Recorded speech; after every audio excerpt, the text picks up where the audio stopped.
Ma'am நீங்கள் இப்போ இந்த மாப்பிள சம்பா அப்புறம் இந்த மில்லட்ஸ்லாம் சொன்னீங்கல்ல, ஸோ இது எக்கனாமிக்கலி எல்லாராலையும் வாங்க முடியாது, அஃபோர்டபுளாக இல்லை அப்படின்ற பட்சத்தில் எல்லாரும் யூஸ் பண்ணுற மாதிரி என்னென்ன ஃபுட் ஐட்டம்ஸ் இருக்குது? ஓகே, இன்னைக்கு நிறைய பேர் இதை தான் யோசிச்சுட்டு இருக்காங்க. இது ரொம்ப காஸ்ட்லியாக இருக்கே, இதை நான் வாங்கி யூஸ் பண்ணுற அளவுக்கு என்னால் அஃபோர்ட் பண்ண முடியல, நிறைய பேர் யோசிக்கிறாங்க.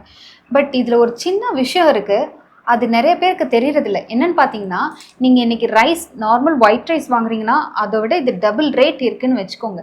பட் நீங்கள் ஒரு ஒயிட் ரைஸ் யூஸ் பண்ணுற குவான்டிட்டியில் பாதி தான் இதை யூஸ் பண்ணுறீங்க. நான் இன்றைக்கி ஒயிட் ரைஸ் வந்துட்டு நான் இப்போ 2 டம்ளர் எடுக்கிறேன் அப்படின்னா, நான் இன்னும் ஒரு ½ டம்ளர் நான் மில்லட் எடுத்துட்டாலே எனக்கு அது போதுமாக இருக்கும், எனக்கு அது ஃபில்லிங்காக இருக்கும். ஸோ அதில் ஈஸியாக ஃபில் ஆகிடுது. இது தெரியாமல் நிறைய பேர் இது காஸ்ட்லியாக இருக்குதுன்னு நினைக்கிறாங்க. ஸோ நீங்கள் அதை ஸ்டாக் வச்சு யூஸ் பண்ணிக்கலாம். ஸோ இந்த கான்செப்டை நீங்கள் புரிஞ்சுக்கிட்டீங்க அப்படின்னா நீங்களும் மில்லட்ஸ் யூஸ் பண்ண ஆரம்பிச்சிருவீங்க. மில்லட்ஸ்க்கு அடுத்தபடியாக வேறு என்ன அஃபோர்டபுளாக ரொம்ப சீப் அண்ட் பெஸ்ட்டாக நான் வேறு என்ன யூஸ் பண்ணலாம் அப்படின்னு கேட்டிங்கன்னா, அவல் யூஸ் பண்ணலாம். அவலில் வந்துட்டு வெரைட்டிஸ் நிறையா இருக்குது. அவல் உப்மா மாதிரி நீங்கள் பண்ணி சாப்பிட்லாம்.